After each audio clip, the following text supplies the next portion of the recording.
ఇక విజయసాయి రెడ్డి గారు అంటారు. నేను గతంలో చాలాసార్లు నా విశ్లేషణలో జగన్మోహన్ రెడ్డి గారిని దుర్యోధనుడితోటి, హ్మ్. ఈ ఎవరైతే ఏ2గా ఉన్నటువంటి విజయసాయి రెడ్డిని శకునితోటి నేను పోల్చేవాడిని. హ్మ్. ఇప్పుడే కాదు, చాలా డిబేట్స్లో నేను అవును. మాట్లాడాను. హ్మ్. జగన్మోహన్ రెడ్డి గారిని దుర్యోధనుడితో ఎందుకు పోలుస్తాను అంటే, తను చేసేది తప్పని తెలిసినా, తప్పని పక్కవాళ్ళు చెప్తున్నా, హ్మ్.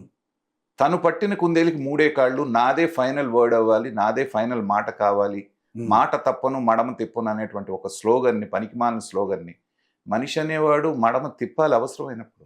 డెఫినెట్లీ అది. తప్పు చేస్తూ నువ్వు 4 అడుగులు వేసిన తర్వాత తగ్గేదేలే అని నేను మడమ తిప్పనంటే ఏమవుద్ది? హ్మ్. 11కి వచ్చి కూర్చుంటారు. అదే. హ్మ్. కాబట్టి అలా అన్నది ఎవరు చరిత్రలో మనకి ఒక దుర్యోధనుడే కనబడతాడు. ఆ! అందరూ చెప్పారు. ఆ సభలో ఉన్నటువంటి భీష్ముడి దగ్గర నుంచి, ద్రోణుడి దగ్గర నుంచి, కృపాచార్యుడి దగ్గర నుంచి, ఒరే న్యాయం వాళ్ళ పక్కన ఉంది. హ్మ్. 5 ఊళ్ళన్నా ఎవరా బాబు బతికిపోతాము, హ్మ్. జాగ్రత్తగా ఉండరా అంటే, పక్కనున్న శకుని లాంటి వాడిని, కర్ణుని లాంటి మాటలు నమ్మి అసలు నా అంతటోడు లేడన్నాడు. హ్మ్. ఏమైంది? తను పోవటమే కాకుండా మొత్తం కురువంశాన్ని నాశనం నాశనం చేశాడు. చేశాడు. ఫలితం. కౌరవ మొత్తం క్షయం అయిపోయింది. కాబట్టి ఆ చరిత్రలో ఆయన చూసాం, మనం కథలు చదువుకున్నాం. హ్మ్. దాన్ని ప్రత్యక్షంగా లైవ్లో జగన్మోహన్ రెడ్డి గారి పరిస్థితుల్లో చూసాం. హ్మ్. తప్పు చేస్తున్నప్పుడు ఒక ఆడిటర్గా ఉండి నువ్వు ఇలా అయితే శిక్ష పడుతుంది నీకు, అవుట్ ఆఫ్ ద వే వెళ్తున్నావు అనేటువంటిది కాకుండా 3 తరాల నుంచి వాళ్ళ సేవలో తరిస్తున్నటువంటి విజయసాయి రెడ్డి, హ్మ్. వాళ్ళు చేసినటువంటి తప్పులో వాళ్ళ భాగస్వామ్యం ఎంత ఉందో హ్మ్. దానికంటే ఒక 10% భాగస్వామ్యం ఇతందే ఎక్కువ ఉందని నేను భావిస్తాను. ఓహ్!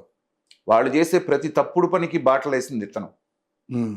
చేయాలన్న ప్రతి తప్పుడు పనికి ఏర్పాట్లు చేసింది ఇతను, హ్మ్. షెల్ కంపెనీలు చేసి ప్రభుత్వానికి చట్టానికి దొరకకుండా ఎలా తప్పించుకొని తిరగాలనేటువంటిది ప్రోత్సహించింది, గైడ్ చేసింది ఇతనే.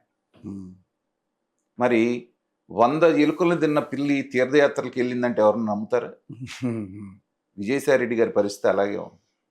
చేయాల్సిన వెధవ పనులన్నీ చేసి, చేసేసి అవును. రాష్ట్రాన్ని సర్వనాశనం చేసేసి, కుక్కలు చింపిన విస్తరలాగా చేసి, ఇవాళ అతను ఎందుకు వెళ్ళాడు రకరకాల విశ్లేషణలు వస్తున్నాయి. అవును. బీజేపీలోకి వెళ్తాడు, లేకపోతే వాళ్ళు ఏదో గవర్నర్ పదవి ఇస్తామని ప్రామిస్ చేశారంట. ఈ పనికి మాలిన విశ్లేషణలన్నీ వస్తున్నాయి. కానీ నా దృష్టిలో 2 కారణాలు కనపడుతున్నాయి. ఒకటి, 2022 సంవత్సరం నుంచి ఎప్పుడైతే వైజాగ్లో ఇతని మీద విపరీతమైన ఆరోపణలు వచ్చి అక్కడి నుంచి కంప్లైంట్స్ వచ్చినాయో, జగన్మోహన్ రెడ్డి గారికి అర్థమైంది ఏంటంటే, నా పేరు చెప్పి నాకు 10 రూపాయలు సంపాదిస్తే వీడు 50 రూపాయలు తింటున్నాడు అనేది క్లియర్గా అతనికి అర్థమైనప్పటి నుంచి పక్కన పెట్టడం మొదలుపెట్టాడు. హ్మ్. పక్కన పెట్టడం మొదలు పెట్టడమే కాకుండా ప్రతి సందర్భంలో అవమానించడం మొదలుపెట్టాడు. ఓహ్! సందు దొరికినప్పుడల్లా విజయసాయి రెడ్డి ఏముంది, ముసలోడు పని అయిపోయింది, అతనితోటి మీకెందుకు, పలానా వాళ్ళ దగ్గరికి వెళ్ళండి, ఇట్లా. అవును. సో అది హ్యూమిలియేషన్ స్టార్ట్ అయింది. మనిషికి లోపల ఎంతన్నా అన్ని తప్పుల్లో నీతో పాటు నేను జైల్లో ఉన్నాను, నీకోసం ఇన్ని కష్టాలు పడితే నన్ను పక్కన పెడతాడా అనేటువంటి ఫీలింగ్ ఉంది. ఓకే. ఒకటి. హ్మ్. రెండవది, పార్టీ 100% ఓడిపోయింది అంటే జగన్మోహన్ రెడ్డి గారి మూలానే ఓడిపోయింది. కర్త, కర్మ, క్రియ. ఆ రోజున విజయానికి ఆయనే కారణం. హ్మ్. ఈ రోజున ఇంత దారుణమైనటువంటి అపజయానికి కారణం కూడా ఆయనే. స్వయంకృత అపరాధం. 100%. హ్మ్. అన్నప్పుడు ఆయన దాన్ని తన బాధ్యత నుంచి తప్పించుకుంటూ హ్మ్. విజయసాయి రెడ్డిని, సజ్జల రామకృష్ణారెడ్డిని బలిపశువులుగా చేయడానికి ప్రయత్నం చేశాడు. ఓహ్! హ్మ్. వీళ్ళ యొక్క తప్పిదాల మూలానే అని ఆయన డైరెక్ట్గా చెప్పకుండా ఇండైరెక్ట్గా హింట్లు ఇవ్వటం మూలాన క్యాడర్ మొత్తం వీళ్ళ మీద ఇరదీసుపడుతోంది. ఓకే. వాళ్ళ నాయకులందరూ ఏమంటున్నారు, ఆయన చుట్టూ జరిగినటువంటి ఒక 5 రెడ్లు హ్మ్. హ్మ్. ఆ! ఆ రకంగా పోర్ట్రేట్ చేశారు. కరెక్టే. ఈ పార్టీని నాశనం చేశారు. జగన్మోహన్ రెడ్డి మంచాడే. ఆ! చూసారా? ఎంత ఇది రాజకీయం అంటే. ఇది రాజకీయం. ఇది రాజకీయం. ఇది మింగుడు బళ్ళ. హ్మ్. వీటన్నిటి తోడు పులి మీద పుట్రలాగా ఆ కాకినాడ సీ పోర్ట్ వ్యవహారం వచ్చింది. అవును. దానికి కూడా కారణం ఏంటి, అంత దౌర్జన్యంగా 4,000 కోట్ల రూపాయలు దాన్ని 400 కోట్లకు రాయించుకుంటాం అంటే ఏంటంటే, నువ్వు రాసేవపతి 400 కోట్లు కూడా దక్కవు. ఇది రాజశేఖర రెడ్డి గారు ప్రవేశపెట్టినటువంటి పాలసీ. ఓకే. గతంలో బ్రహ్మాండమైనటువంటి ఇండస్ట్రియలిస్ట్గా, వ్యాపారవేత్తలుగా ఉన్నటువంటి ఒక సత్యం రామలింగరాజు గారిని, ఒక మ్యాట్రిక్ ప్రసాద్ గారు లాంటి వాళ్ళు, వీళ్ళందరూ కూడా చంద్రబాబు నాయుడు గారి చేతిలో గ్రూమ్ అయినటువంటి అప్పుడు కొత్త తరం వ్యాపారవేత్తలు. నీతితో, నిజాయితీతో, నిబద్ధతతో వ్యాపారం చేస్తున్నటువంటి వాళ్ళని పార్టీ మారి తెలుగు కాంగ్రెస్ రాగానే వాళ్ళని పిలిచి 2 ఆప్షన్స్ ఇచ్చాడు.